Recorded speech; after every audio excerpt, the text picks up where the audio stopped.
En este caso su nombre es Patria. Pensando en ti, el universo se resume en tu mirada. Pensando en ti, todos los sueños se recuestan en mi almohada. Pensando en ti, descubro un ángel entre curvas que presumes, y tengo abrigo en el calor de tu perfume, y en la belleza que es poder tenerte así. Pensando en ti, la utopía para mí es agua pasada, y soy feliz como un niño que ya no moja su cama, y levitar con solo un sorbo de sonrisa entrecortada es suficiente para un necio corazón aferrado a seguir pensando en ti. Puedo vibrar por serte fiel en medio de la escarcha, liberarme de manzanas amargas y hasta la soledad retar por ti. Vuelvo a soñar con los sudores de todas las razas. Desde mi altura abrazo a mi cubana con la certeza de que le hice feliz, porque pensando en ti sigo vivo.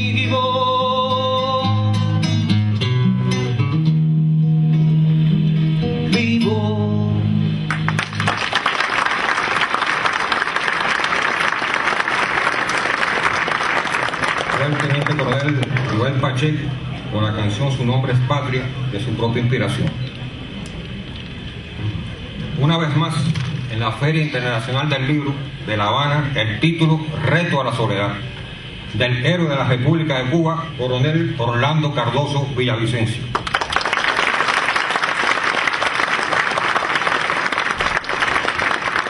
Una reedición de la Casa Editorial Bertolini, que tuvo el privilegio de publicarla por primera vez en el año 2003 y en una segunda ocasión en el 2009.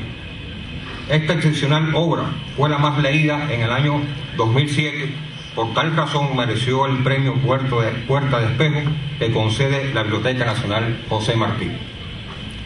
El interés por su lectura nunca se ha perdido, está vigente, porque el pueblo cubano admira a sus héroes y busca en ellos el ejemplo a seguir.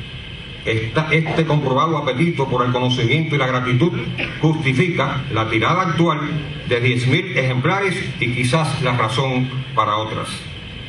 Reto a la soledad irradia firmeza, voluntad, fidelidad, patriotismo, solidaridad, amistad, amor, en fin, valores, muchos valores, la fuerza de las ideas y la moral para vencer las más disímiles dificultades y adversidades. Representa a los cientos de cubanos y cubanas internacionalistas y el duro batallar victorioso de Cuba frente a las pretensiones imperiales de destruir nuestra revolución socialista, con la firme conducción del comandante en jefe Fidel Castro Ruz, el general de Cuerpo de Ejército Raúl Castro Ruz y el Partido Comunista de Cuba. Esta vez tiene una significación especial, pues su publicación coincide con el regreso a la patria de los 5 héroes cubanos, luchadores antiterroristas en defensa de su pueblo, que fueron injustamente arrestados, condenados y encarcelados por el gobierno de Estados Unidos en 1998. Aquí presentes René, Fernando, Ramón, Antonio, Tony.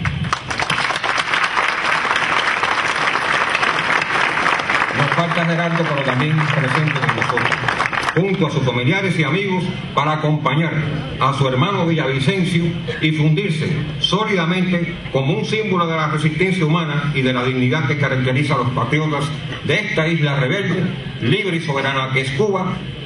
A ellos el autor les dedicó su valioso testimonio, Reto a la Soledad.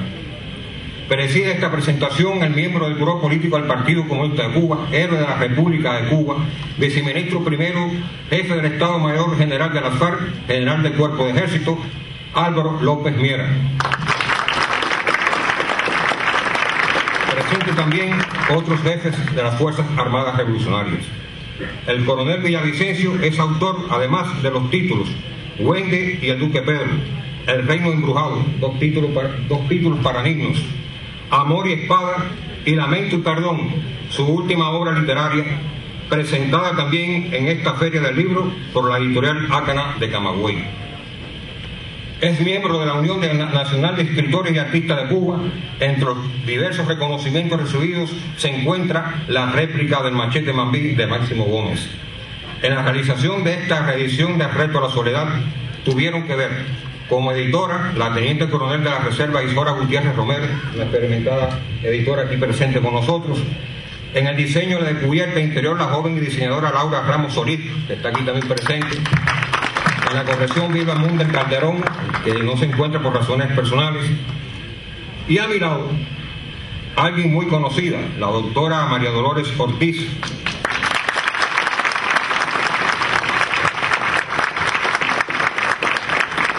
destacada intelectual cubana, doctora en Ciencias Filológicas, profesora titular de la Universidad de La Habana, profesora de emérito del Instituto Superior Pedagógico Enrique José de Barona, durante muchos años panelista del programa de la televisión Escriba y Lea, combatiente de la clandestinidad, heroína del trabajo de la República de Cuba, Premio Nacional de Pedagogía en el 2007, solo por mencionar dos de tantos reconocimientos recibidos. Es la prologuista de Reto a la Soledad y tiene a su cargo la presentación de esta excelente obra literaria que refleja el por qué tenemos que, aquí ante nosotros, un héroe que demuestra en su actuar la utilidad de la virtud. Limitamos para esta actividad el tiempo, no la expresión. Esperamos que todos nos ajustemos a ese tiempo y seamos disciplinados sin restarle calidad. Y quiero, de mis palabras, hacer una rectificación porque me puede traer consecuencias, ¿no? General de Ejército Raúl Castro Ruz.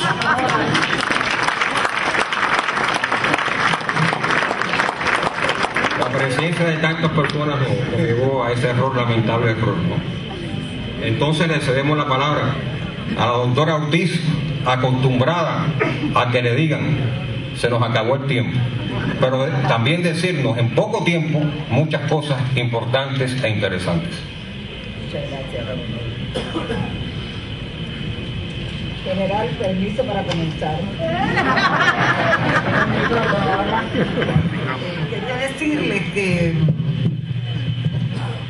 que voy a basar mis palabras fundamentalmente en el prólogo que le hice a este libro en el año 2002, porque fue un libro que a mí me impresionó profundamente y particularmente porque aquel fue un momento en el que estábamos ya enfrascados totalmente en la lucha por el regreso de nuestros 5 héroes. Así que me parece que es una cosa casi simbólica tenerlos a ellos aquí con nosotros en una nueva presentación de Reto a la Soledad. El más elemental conocimiento de la historia de Cuba demuestra que en todas las épocas ha habido hombres y mujeres que pasaron años en oscuras prisiones con mayores o menores riesgos, en dependencia tal vez no tanto del momento histórico como la crueldad y el ensañamiento del régimen gobernante. Ejemplo paradigmático es José Martí, condenado en plena adolescencia a trabajos forzados en las canteras de San Lázaro. Otros hombres gloriosos, Calixto García y Juan Gualberto Gómez, entre otros, padecieron cárceles españolas. Y una mujer Evangelina Cosío, realizó una espectacular fuga del presidio, como si ella quisiera demostrar que no era menor el valor y el patriotismo de las cubanas. Más cercanos en el tiempo, las cárceles de Cuba de las primeras décadas del siglo XX conocieron con frecuencia a patriotas cubanos, sin olvidar, por supuesto, con el horror y la indignación intactos, las atrocidades en ellas cometidas durante los gobiernos dictatoriales de Machado y de Batista. No sé si será posible obtener el número exacto de cubanas y cubanos que estuvieron presos, sufrieron las más increíbles torturas, fueron desaparecidos o asesinados, o simplemente estuvieron en prisión preventiva, con la perspectiva bien posible de la tortura y la muerte pendientes como macabra espada de Damocles sobre sus cabezas. Baste recordar con la emoción y el respeto que ello merece los años heroicos de lucha contra la tiranía batistiana, cuando los jóvenes sobrevivientes del asalto al Moncada fueron condenados a diversas penas. Justo es decir que entre los patriotas de nuestra más que centenaria historia no hubo flaquezas ni cobardías. Recuerdo ahora a los jóvenes del Moncada cantando asomados a las ventanas de sus celdas el himno vibrante del 26 de julio, mientras el tirano Batista visitaba el penal. El gesto sereno de Melba y Aide detrás de las rejas de la cárcel de mujeres, ellas que habían vivido horrores inimaginables. La gallardía del Che, herido y prisionero en la humilde escuelita de la Higuera, en espera de una muerte segura. En los días que corren, 5 jóvenes cubanos sufren, recuerden que estoy haciendo referencia al 2002, sufren prisión en cárceles lejanas, en fríos y hostiles parajes norteños. Ellos tampoco han flaqueado, y su grandeza de espíritu, su valor y su optimismo son ejemplo cotidiano, como lo serán cuando vuelvan, para el pueblo que en ellos confía, porque son dignos continuadores de una historia de glorias, dignidad y coraje. El libro Reto a la Soledad, de Orlando Cardoso Villavicencio, se inscribe dentro de esa misma historia y esa misma tradición, como una muestra más de esa decisión tan nuestra de resistir hasta la victoria. Como simple lectora, podría asegurar, sin entrar en tecnicismos críticos que debo a los especialistas, que es este un libro que resuma la fuerza de voluntad, la disciplina, la confianza indoblegable de un joven combatiente internacionalista cubano que con apenas 20 años de edad se vio arrojado a una prisión de alta seguridad en Somalia, donde permaneció durante 10 años, 7 meses y un día, más del doble del tiempo que llovió en Macondo, sin más compañía que él mismo. Como dice el autor, en esas cárceles somalíes le robaron la juventud.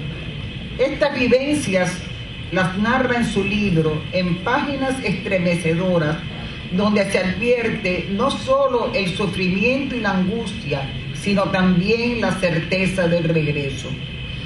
Cardoso Villavicencio, ahora un maduro oficial de las Fuerzas Armadas Revolucionarias, que ostenta con merecido orgullo la estrella de héroe de la República de Cuba, y su imagen actual es bien distinta de la que aquel hombre flaco hasta la extenuación, ciego de un ojo, delirante a veces, que todos vimos por la televisión emocionados y alegres el día de su regreso a la patria.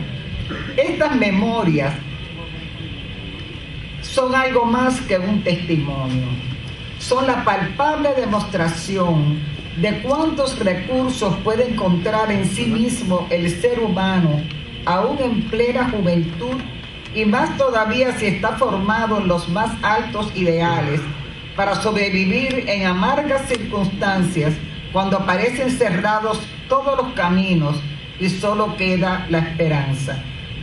En los inicios de su libro, Cardoso Villavicencio miraba su porvenir con el glorioso optimismo de sus 20 años recién cumplidos. Estaba entonces en su segunda misión internacionalista en tierras africanas, en un lugar de eucaliptos y lagunas que le recordaban la Cuba de su infancia. Aquel día tranquilo se convirtió abruptamente en un día de combate. No voy, por supuesto, a decir cómo fue hecho prisionero el autor, pues eso lo encontrará el interesado lector en el libro. Solo quisiera señalar que ni él mismo pudo imaginar en aquellas horas terribles, cuando se entremezclaban en su mente la angustia por sus compañeros y la incertidumbre acerca de su propia seguridad, que comenzaba para él un largo calvario de más de 10 años que terminaría con su liberación y regreso, pero que quedaría para siempre en esos recuerdos que comparte ahora con todos en esta obra, traídos por la implacable mano de la memoria. Al comenzar su cautiverio, dice el autor, dijo adiós no solo a la expectativa de la libertad, sino sobre todo adiós a su juventud. Pienso que es bien difícil para quienes no hemos sufrido esas experiencias ponerse en el lugar de Cardoso Villavicencio. Uno no se puede dejar de sorprender ante la primera reacción del joven prisionero de mantenerse todo el tiempo ocupado en algo útil como clave para resistir tan dura situación. Es lo que sin duda le hubiera aconsejado un psicólogo. Su instinto de combatiente, que respondía así a la formación recibida en las escuelas cubanas, en la vida militar y en su propia familia, lo llevó a tomar la mejor de las decisiones. La escrupulosa limpieza de su celda, a la que dedicó largas horas, y de su propia persona, contribuyeron a conservar hasta lo posible su salud física. De su salud mental se ocuparían los libros, cuando pudo obtenerlos, siempre los libros, después la música y el autoaprendizaje de lenguas extranjeras. De afortunado califica el autor su contacto con la lectura, a la cual se aficionó para toda la vida, lo que es, por cierto, otra actividad que debe servir también de ejemplo a los lectores. Cardoso Villavicencio supo encontrar en la lectura, como lo era en otras condiciones para Jorge Luis Borges, una forma de felicidad, una felicidad tan intensa que lo llevaría a desear ser escritor. Y aquí está este libro y otros muchos para probarlo. Entre los numerosos peligros que acechaban al autor en aquellos 10 años de soledad, no eran los menores el encierro absoluto y la incomunicación total. Durante mucho tiempo tuvo que soportar la agonía de los torturados en una celda vecina, la falta de sueño y hasta en ocasiones el pensamiento del suicidio. Solo las visitas de los representantes de la Cruz Roja, a quienes él llama sus ángeles guardianes, lograron traer alivio a aquellas durísimas situaciones.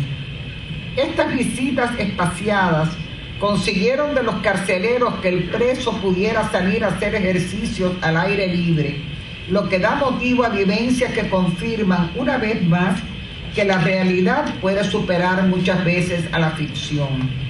Recuerdo ahora aquel personaje garciamarquiano de la novela La hojarasca, que a la gentil pregunta de la dueña de la casa contestó, y consta que no es una comparación, contestó que solo comía hierba común, señora, de esa que comen los burros. Puñados de hierba fresca, crecida casi milagrosamente en aquellos inhóspitos arenales, llegó a comer Cardoso Villavicencio en un desesperado intento por paliar la escasez de vitaminas y minerales de su reducida e indeseable dieta de cautivo. Pero también logró cultivar flores, lo que ocupaba sus manos y alegraba su corazón. las humildes vicarias que allá quedaron como prueba de lo que puede el espíritu del hombre y que a veces aún recuerda en sus sueños. Estos recursos desplegados por el autor demuestran la voluntad férrea de un joven revolucionario cubano decidido a sobrevivir en condiciones increíbles. Leyendo estas páginas, en mi corazón de maestra se reafirma mi convicción de que la educación forma, a veces inadvertidamente para el propio alumno, un firme sostén para afrontar las más difíciles o disímiles circunstancias. Esta afirmación anterior se corrobora con la lectura de este libro conmovedor, donde el autor narra sus vivencias con abrumadora sinceridad. No importa si alguna vez una maestra insensible se burló de sus fantasías infantiles, en su alma de estudiante cubano permanecieron los valores que caracterizan a nuestra juventud, la enseñanza de los libros leídos, el ejemplo de sus profesores y de nuestros dirigentes, la pasión, en fin, como decía Martí, por el decoro del hombre.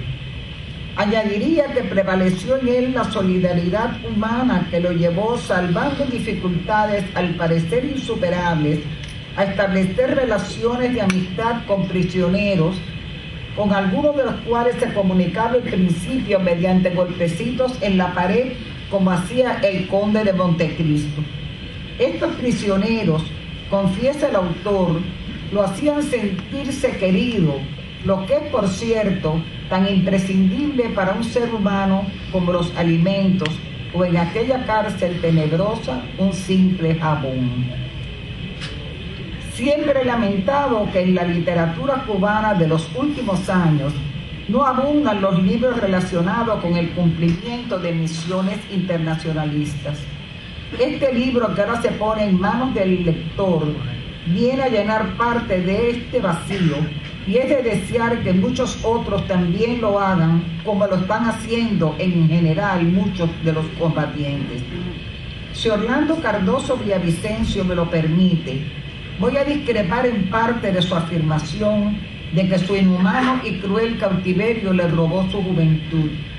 Mirado desde otro punto de vista, pienso que esa década lo enriqueció como ser humano, reafirmó su conducta solidaria, lo vinculó para siempre con la música y la literatura. Hizo de él, pues, el revolucionario cubano cuyo ejemplo confirma que la libertad verdadera es la de la inteligencia y la del corazón.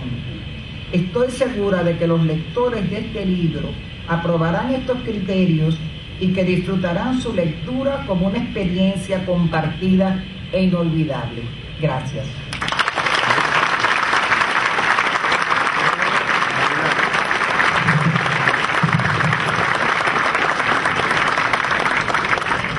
Bien, Isora. Bueno, Isora, como dijimos, fue la editora y que en un principio ha tenido a cargo la realización de esta obra y tiene muchas experiencias en su relación directa con Villavicencio en esta obra que le acabamos de presentar. Bueno, en aras del tiempo vamos a ser muy breve respecto al trabajo de edición, porque bueno, ya la doctora Ortiz ha ampliado y el libro todos van a tener la oportunidad de leerlo. Respecto a la edición de este libro, cuando un editor se presenta por primera vez ante una obra que nunca ha sido publicada, tiene varias responsabilidades. Ahora, cuando se enfrenta a una obra ya editada, una obra como esta, que ha sido leída por lectores de todo el país, el editor tiene una responsabilidad mucho mayor, porque a la responsabilidad anterior se le une el tratar de presentar la obra con una factura más acabada, tratar de solucionar los problemas que tenía la primera, siempre con el convencimiento que toda obra humana no es perfecta y esta se le incluyeron otros errores, pero bueno, se trató de eliminar los errores anteriores o las fallas que le quedan en todo libro. Cuando lo lean seguro que le van a encontrar otras fallas, pero bueno, tratamos de que las que iniciaron la primera edición solucionarlo. ¿Qué hicimos con el libro? El libro que se le presenta hoy es el mismo contenido que salió por primera vez. ¿Qué se trató? De darle un orden un poquito que fluyera más la lectura. Porque recuerden que esta es la primera obra de Villavicencio en este género. O sea, él hasta ahora había escrito libros infantiles hasta que se enfrentó a un testimonio y lógicamente tanto el autor como la persona que lo edita por primera vez eran gente que empezaban en estas lidias, entonces tratamos de solucionar ese orden que tenía el libro. O sea, cambiamos el orden con autorización del autor, el autor estuvo de acuerdo. Tratamos de incluir en el libro algunas notas al pie que eran imprescindibles. Quizás para todos los lectores aquí cuando lean digan que Unión de Jóvenes Comunistas y digan, bueno, ¿para qué se aclara esto? Lo hacemos con el objetivo de aclarar ese término para el libro cuando sea leído por personas que no son cubanos, porque el libro trasciende fronteras. Y no solo ese término, sino términos que Villavicencio utiliza ahí, por ejemplo, leñera. Nos preguntamos qué es leñera, y bueno, a todo lector actual ya sabe lo que es leñera, ya sabe, y puede tener una apreciación más acabada de lo que Villavicencio sufría cuando tenía que comerse aquellas leñeras, porque la aclaración le dice.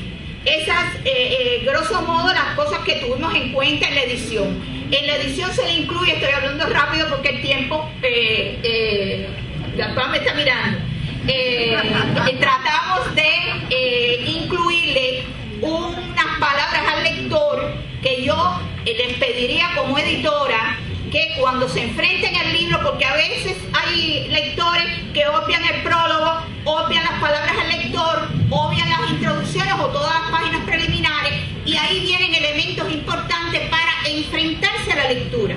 Entonces, les sugiero que cuando adquieran el libro y comiencen a su lectura, no pasen por alto las palabras al lector, porque ahí tratamos de decirles qué elementos deben tener en cuenta para enfrentarse a la lectura de este libro.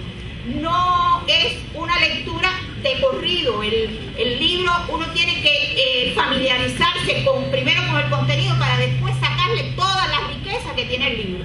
Y así tratamos de incluirlo en las palabras al lector, que no les voy a decir, sino ustedes se las leen, y les recomiendo que tengan en cuenta lo que ahí se plantea.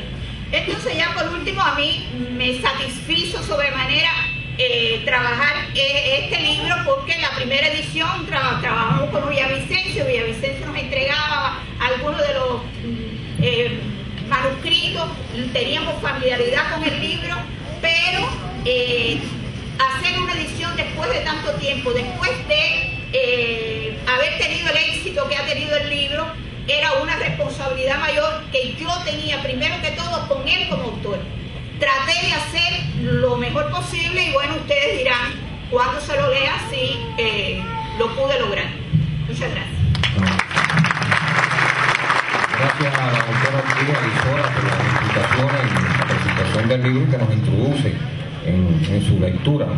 Pero vamos a darle la palabra a su autor, al coronel Villavicencio. La está mirando la hora. Usted tiene todo el tiempo ajustado a que no hiera.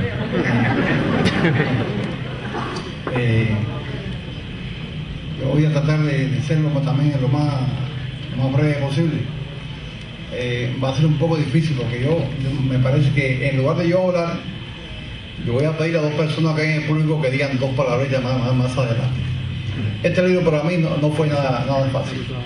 Ya después de más de 10 años de estar en Cuba, durante los cuales me dediqué a este trabajo político en todas las provincias, una vida un poco bohemia,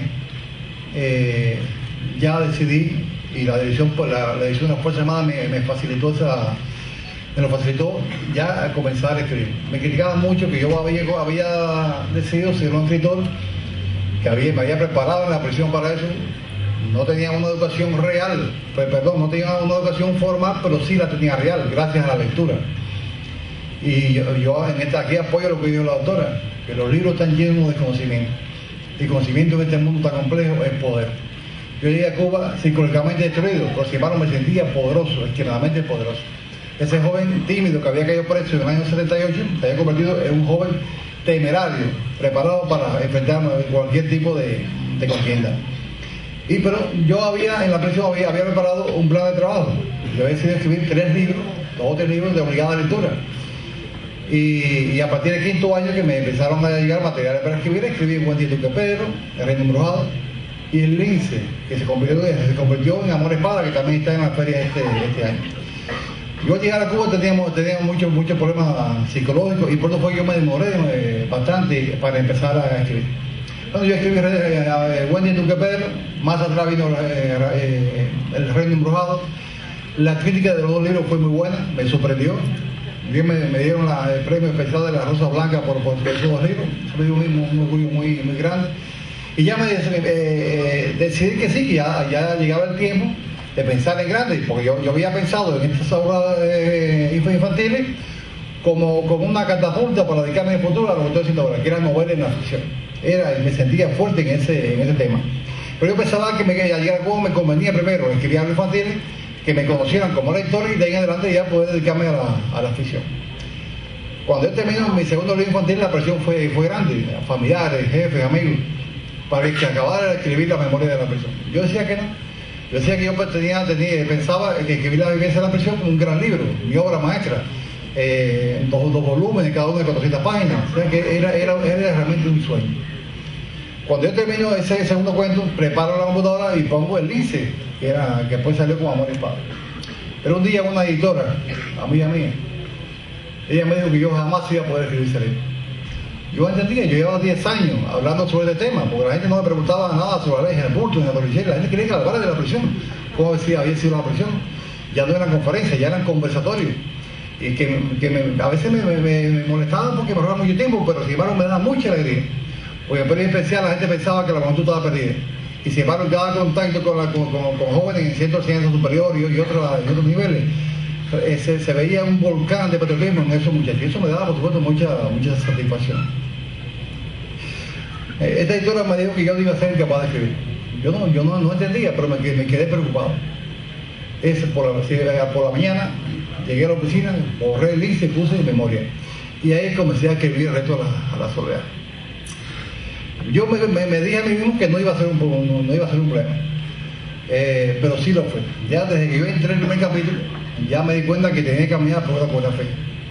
Porque en la prisión yo estaba solo, incomunicado, fueron 11 años sin ver y sin hablar con nadie. O sea que yo podía decir ahí lo que me diera la gana.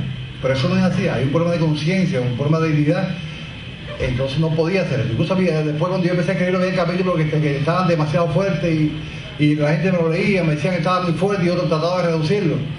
Ya no era un problema de que yo lo quisiera escribir así, es que salía así, era algo desgarrador.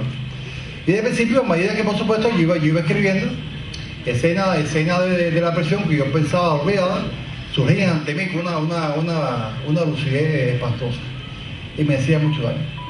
El primer capítulo en particular me traumatizó, porque fue el capítulo de la emboscada. Yo casi nunca hablo de la emboscada, pero hoy sí se habla aquí de la emboscada, y fue una persona autorizada en ese momento y ahora más todavía.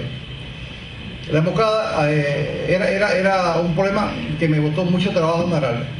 Nosotros formamos parte de un pelotón de mando de artillería. Íbamos con el capitán Corona, que era de batería, y yo iba manejando. Y caímos en emboscada y ahí mataron a todo el mundo, excepto, que después me lo dijeron, un oficial herido. Creo que nosotros entramos por un caminito, buscando el puesto de observación, y rumbo a ese puesto de observación encontramos dos heridos que iban caminando para afuera. Eran etíopes que habían sido heridos en el combate.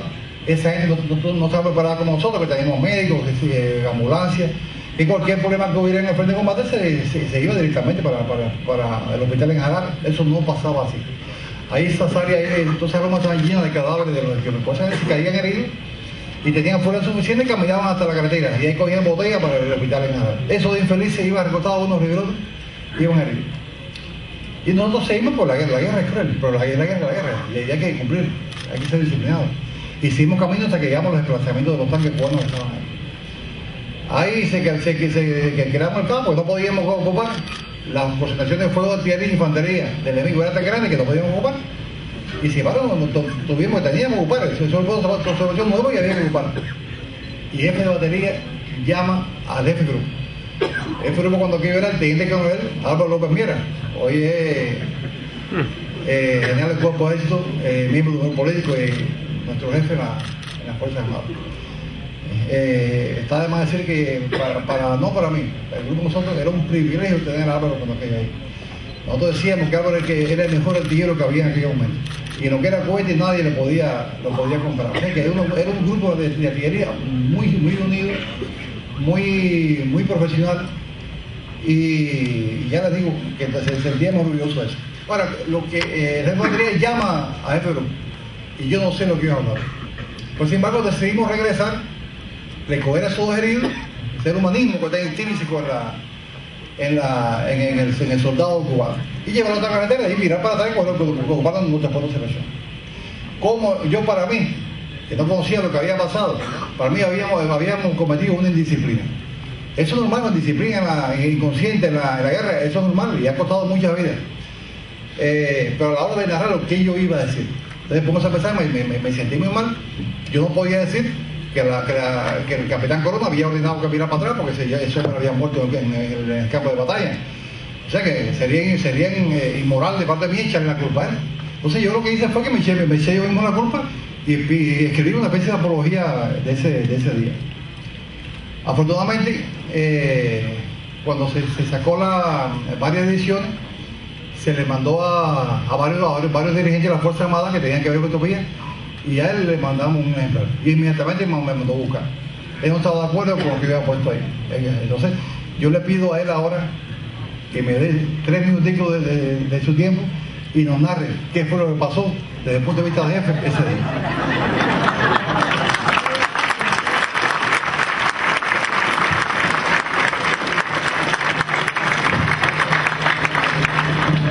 Carlos sabe que a mí no me gusta menos hablar en público. Yo en esta misma escuela, cuando era en la escuela de cabaña, lo que aprendí a dar voces de mando, como esta, no para charla. Miren, realmente, él habla de una emboscada. ¿Qué pasó aquel día 22? A decirlo. Aquel día 22, nosotros estábamos preparando las posiciones para defender la línea esta Jarar a Ubedal. Ahí había una brigada etíope y ahí se estaba preparando para que entrara en combate la tercera brigada comandada por hoy ministro Leopoldo Sintra Frías. Estuvimos trabajando durante el día preparando las posiciones. Ellos habían puesto de observación a una pequeña altura que está ahí en la dirección a Hueday, pero el día 22 ese por la tarde se empezó lo que después inmediatamente nos dimos cuenta que era una preparación artillera de alta envergadura. Esto fue una guerra regular, esto fue un choque de brigada.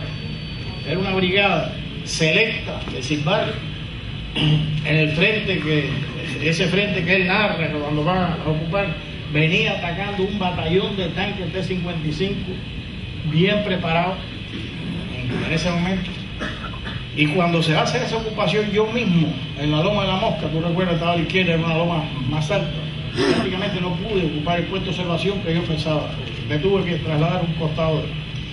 Y ellos entraron por ese camino, y cuando llegan a donde debían ocupar el puesto de observación, aquello, como es natural, era un infierno. Ahí estaba prácticamente el borde delantero, era muy cercano. Después nosotros incluso por ahí, al segundo día, iniciamos la ofensiva hacia Fedi. Y aquello era insostenible. En ese momento, precisamente me doy cuenta que ese batallón, eso estaba a unos 2 kilómetros al flanco nuestro.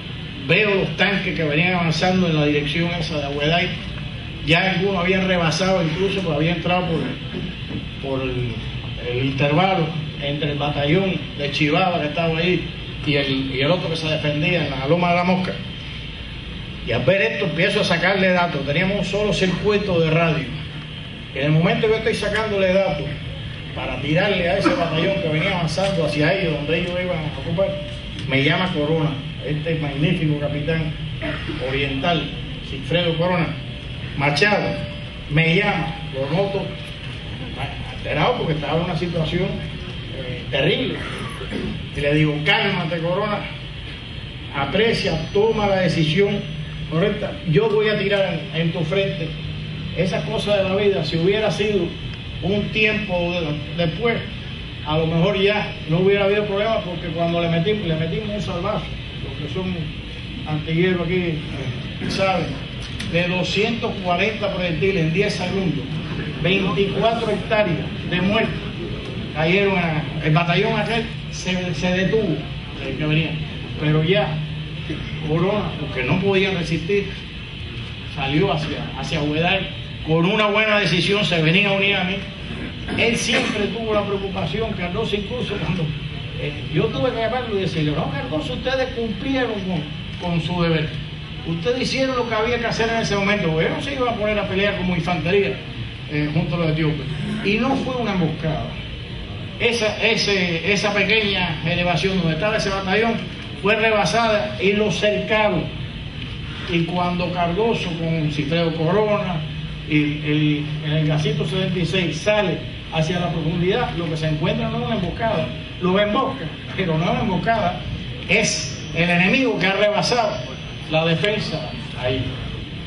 Y efectivamente yo después me encuentro al final de la guerra con ese etíope que iba arriba del camión, recibió 2 balazos en el pecho, tenía uno con una profusión de sangre tremenda en la cabeza, y lo dan por muerto y lo tiraron por los pies y las manos de arriba hacia la cuneta. Y él, al final de la guerra, es que me encuentro y me dice, coronel, como así, y me cuenta qué es lo que había pasado. Y que ellos gritaban, Cuba, Cuba, que era lo que uno gritaba, cuando había una confusión y creían que uno era enemigo. Y entonces me doy cuenta que se encontraron con esa fuerza del enemigo, que son los que capturan. Él tuvo una suerte. Mi teoría es que tú, con el rubiado ese que tú tienes y los ojos claros, creyeron que eran un ruso. Él venía manejando, además, con la picardía. Él nunca dijo que era jefe. Él mantuvo que era un soldado nunca dijo, eso le valió, y que posiblemente creyeran que tú eras un ruso, y creían que tenían un ruso en la mano.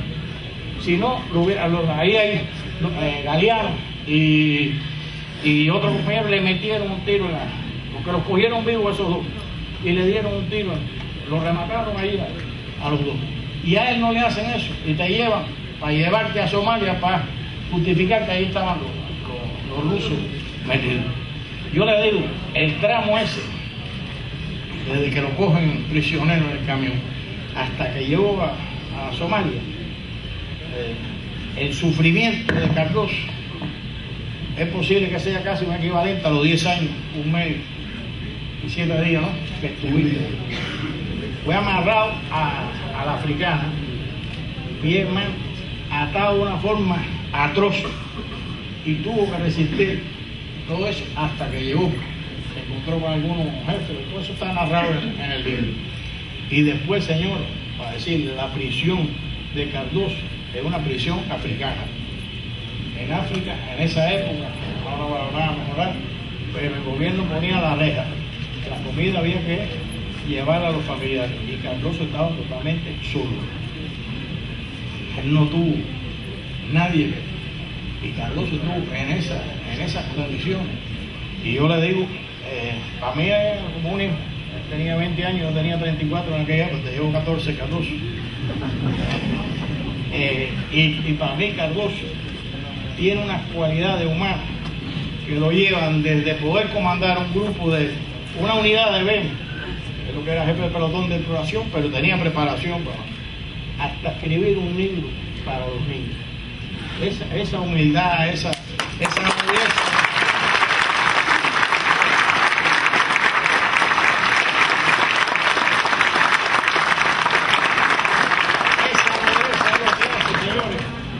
que uno quiera que yo me sienta un padre, aunque un padre un poco joven, pero me siento un padre de él y sobre todo un amigo. Si ustedes un día quisieran pedir un amigo para tener un buen amigo, busquen un hombre como Carlitos.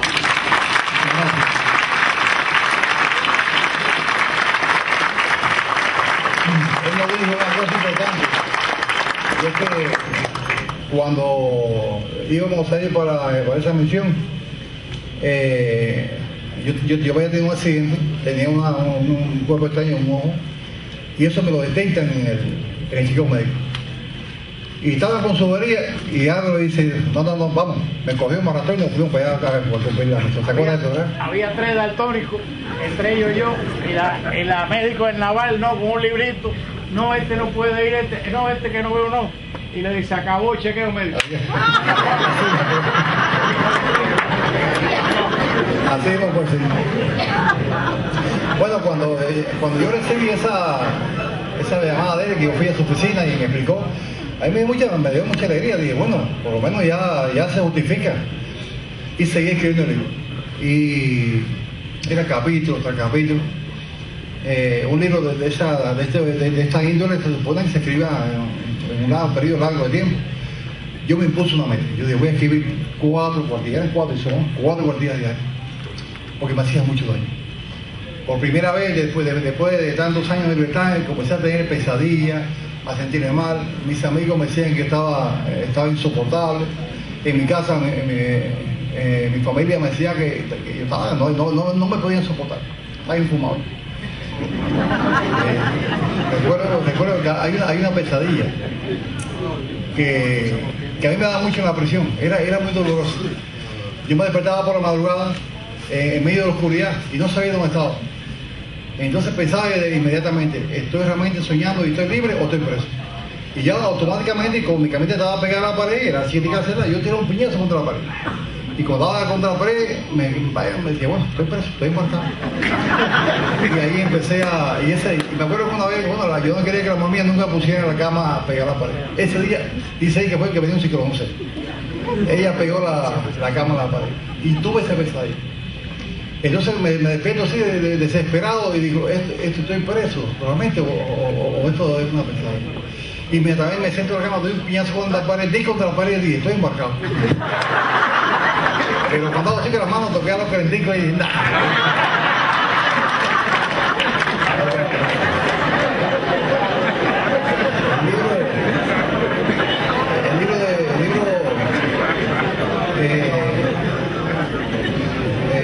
Yo seguí escribiendo el libro. Había una editora que yo a veces se lo daba para que me lo leyera. Incluso la editora que me iba a corregir le dije que me estaba haciendo mucho daño el libro. Y ella me dijo, no, déjalo como tú lo escribes, que después lo corrijo. Eso fue un error, porque no se hizo el trabajo que yo hubiese querido. Bueno, el libro por fin se acabó, después de 4 meses de agonía, y me quedó una preocupación. Y dije, bueno, no me preocupa lo que van a leer los jefes militares, porque ellos saben que ahí no hay nada malo, eso es la realidad. Incluso los capítulos del libro están desgarradores, ¿verdad? Pero ya le repito lo que decía ahorita. Yo escribía lo que yo podía, no lo que yo quisiera. Y los capítulos salían así desgarradores. Hubo un momento en que la esposa mía me propone que escribir un capítulo intermedio donde se podía regalar la lectura. Y me propone mi experiencia con los animales. Pero se lo doy a leer a una editora nuestra y cuando me voy a escribir y cuando voy a ver va para allá llorando. Y digo, ¿qué pasó? Si ¿cómo se ríe con esa...? Y es que yo personalizaba demasiado esos animales. Esa gatita que me miraba buscando por sus hijos, eso no era gata, era una madre buscando por sus hijos muertos. Entonces me hizo mucho daño.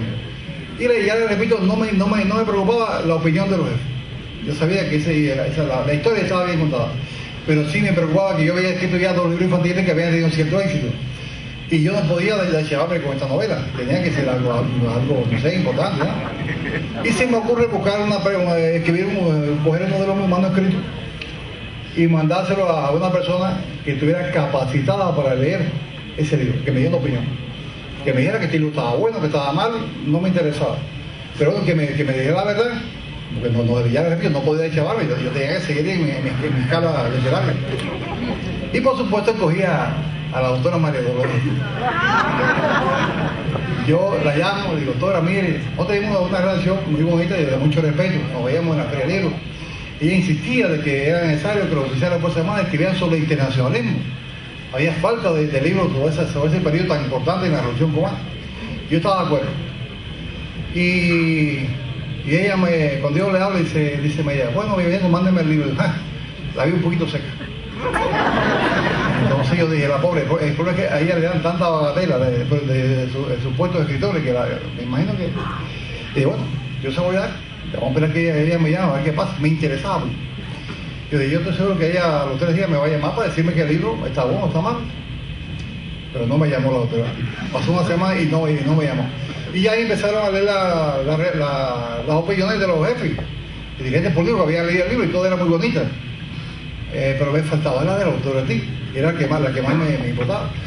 Y pasó un mes y la doctora Ortiz no me llamaba. Pasó 2 meses y no me llamó.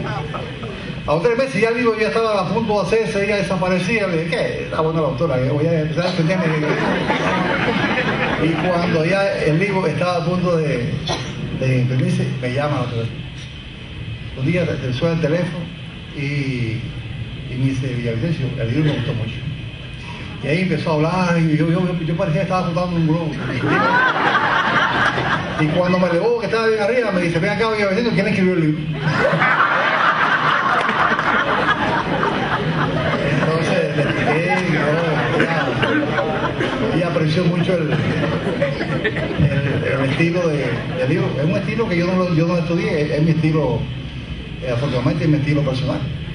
Y me dio mucha alegría las palabras de la doctora. Yo sabía que el libro había quedado con errores.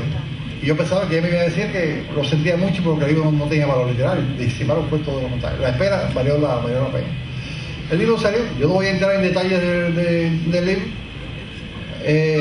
A mí me han sorprendido muchas cosas de este libro. El libro ya son más de 100.000 ejemplares que se han vendido. No tengo ese placer de ir a una biblioteca, a una librería y ver el libro en venta. Nunca he tenido ese placer, porque todos se venden aquí en los recintos feriales. Porque aquí se ha vendido muchos libros, pero como a la provincia mandan 150, 200, 300 ejemplares. Eso no dura prácticamente nada. Y a mí me gustaría un día poder ir a una librería y que digan, mira, ahí está el autor de Reto de la Soledad. Ese placer yo hasta ahora no lo he podido. Ni con ese libro, ni con Amor y Espada tampoco. O sea que eso sí algo bien. El libro ha tenido premios que yo no he buscado. Ese premio Puerta de Espejo a mí me sorprendió. Porque el problema no es que comprar el libro. Cualquiera compra un libro en la feria y va y lo agavecha y nunca lo lee. Pero ese premio se le da al escritor más leído. O sea, es un estudio que hace en la red de Biblioteca Nacional de los libros que piden prestado. Ese que va a la biblioteca y se toma ese trabajo, él sí lee el libro. Y para mí, imagínense, en aquel momento, los pocos que habían ganado ese premio, Padura, Echeverría, gente que un monstruo de la literatura. Y cuando yo me vi en ese pequeño grupo de autores, por supuesto, fue un orgullo tremendo. Hay cosas que me han sorprendido de este libro. Una la voy a decir yo, la otra la va a decir otra persona aquí. A mí me sorprende, y más, y se puede ver ahora, aquí están los compañeros que están vendiendo aquí en el stand de Vendo Libro. La mayor parte de las personas que compran este libro son jóvenes de 20 y pico de años. Eso es una cosa linda, porque que lo compre, no sé, personas de mi generación, y en su lógica vivieron ese periodo de la Revolución Cubana, del internacionalismo, aquel patriotismo exacerbado que teníamos cuando aquello. Porque muchachos de 20 y pico años persiguen el libro, que compran 100 libros en cuestión de uno solo ahí en el stand de Vendo Libro. Eso es lindo. Eso demuestra de ese patriotismo tan grande que estamos experimentando en estos momentos aquí en Cuba. Y no solo compran el libro, van para que se lo firmen, se tiran fotos conmigo, y le digo, la inmensa mayoría de esas personas son muchachos jóvenes. O sea que me ha sorprendido eso. Otra cosa que a mí me sorprendió de este libro, porque yo siempre se lo hubiese mandado a los 5. Y una vez se le mandó y no llegaron a los libros. Y yo sabía que ellos le hacían falta ese libro. Y un día estaba yo en la ANEC, estábamos con los familiares de los 5, yo estaba haciendo pizza ese día porque yo estoy famoso haciendo pizza. Y ahí llegó ese momento ahí, una compañera muy querida por ellos que luchó mucho por su libertad, Alicia Walker, vamos a hablar en español. Y ella dijo, ese libro tiene que dar los 5 euros. Yo le dije, yo no tengo inconveniente, yo tengo ese libro ahí, los libros los tengo en la casa. Ya se le ha mandado, pero no puede ver, no lo dejan pasar. Y ella me dijo, yo se lo voy a hacer llegar.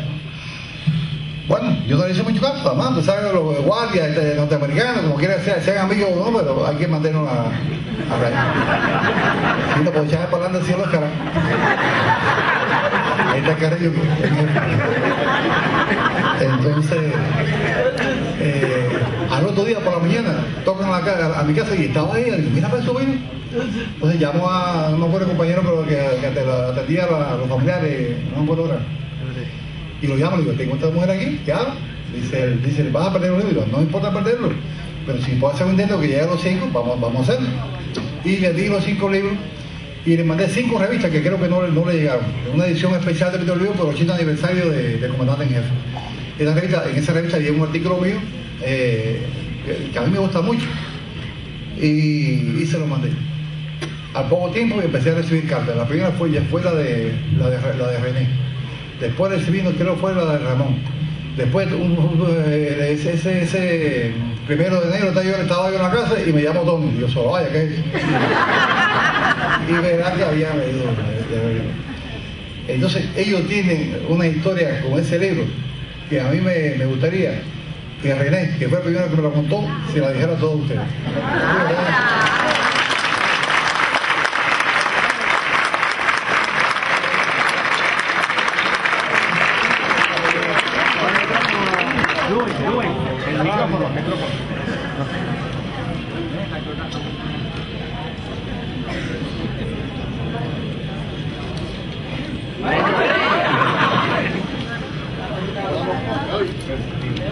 ¿Se oye? Sí. Hablando en buscado. Seguro que el general avisaste que yo hablo.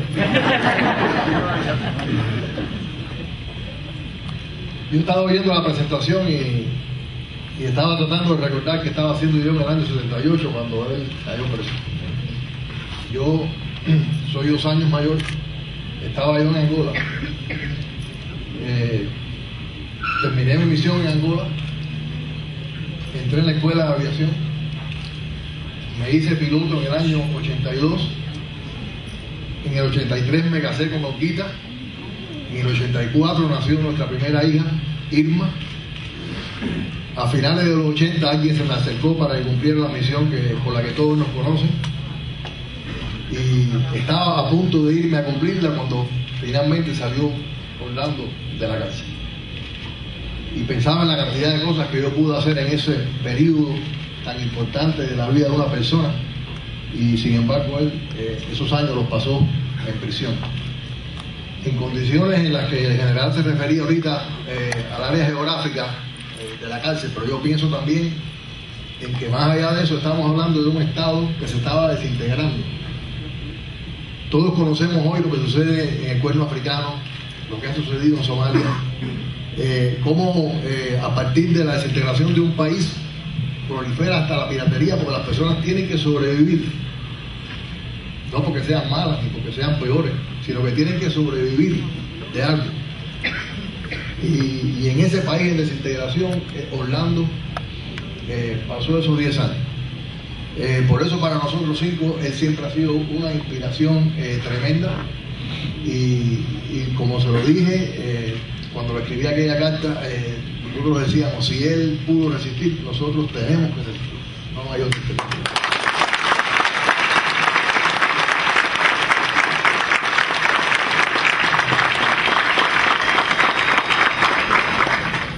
Pero bueno, él efectivamente nos envía el libro. El asunto es fundamentalmente que en aquel periodo se establecieron ciertas limitaciones en las cárceles norteamericanas, según las cuales el libro tenía que venir de una editorial. Y en el periodo en que el libro sale y él trata de enviarlo, lo hace por las vías comunes y el libro no nos llega. Y tuvimos que acudir a algunos amigos norteamericanos, puede ser que algunos estén por aquí, no sé si Pathfinder está por aquí, Ayer me reuní con unos amigos canadienses que no sé si están, los invité a venir porque estoy loco porque alguien traduzca el libro al inglés y lo vendan fuera de Cuba. No sé si están por ahí. Pero bueno, tuvimos que acudir a amigos norteamericanos que estaban vinculados al mundo editorial para que nos enviaran el libro y finalmente, yo creo que fue Gloria Larriba, estábamos tratando de recordar. En aquella época fue la que pudo ayudarnos a que el libro nos llegara y efectivamente el libro nos llegó. A mí, bueno, yo recibí el libro, puse a un lado todo lo que tenía que hacer, obviamente, y en 2 días lo había leído. Y uno de aquellos cubanos que me rodeaban alrededor de nosotros se me acerca, yo le digo, mira el libro, Rodi, se lo doy a Rodi y no veo más el libro. Pero resulta que de vez en cuando venía un cubano y me decía, hay un libro buenísimo ahí circulando en la biblioteca. Era el libro de Orlando. Y luego venía otro cubano, hay un libro buenísimo circulando, y era el libro de Orlando. Bueno, para hacer la historia corta, yo salí de la prisión en octubre del 2011 y en ese tiempo estaba Antonio tratando de gestionar el traslado a esa misma prisión. Y resulta que Antonio fue recibido por un cubano que le dijo, aquí tengo un libro buenísimo. Y el libro... O sea, que en otras palabras, la historia a la que sorpresivamente me han invitado a Orlando es a participar de que no solamente en Cuba, sino que en las prisiones norteamericanas, el libro de Orlando se ganó el premio al libro más leído de la prisión.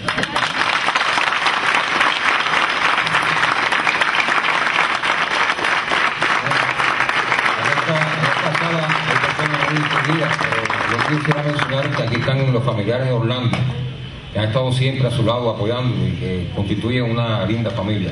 Así que para ellos también nosotros pedimos un aplauso. Y ahora el tiempo que corresponde a continuación es el Magda Jesús. Ella nos está mirando, nosotros le pedimos disculpas, ¿no? Porque ella tiene un tiempo a continuación. Nosotros hemos consumido el que nos correspondía, pero creo que ha sido un mensaje muy bonito, un mensaje que nos llega a todos. Y le agradecemos infinitamente a nombre de Villavicencio, de sus familiares, de los compañeros, de la compañera Dolores Ortiz y Sora, acá de la Casa Editorial Alberto Olivo, su presencia, su atención, y lo que los invitamos entonces a adquirir el libro, leerlo, y los que hayan leído, volverlo a leer. Se va a vender acá a la izquierda, en la puerta al final a la izquierda, ahí se va a vender el libro, y Villavicencio va a ir para allí para que los que deseen y hasta donde pueda le firme el libro. Así que muchas gracias por su presencia y hasta la próxima.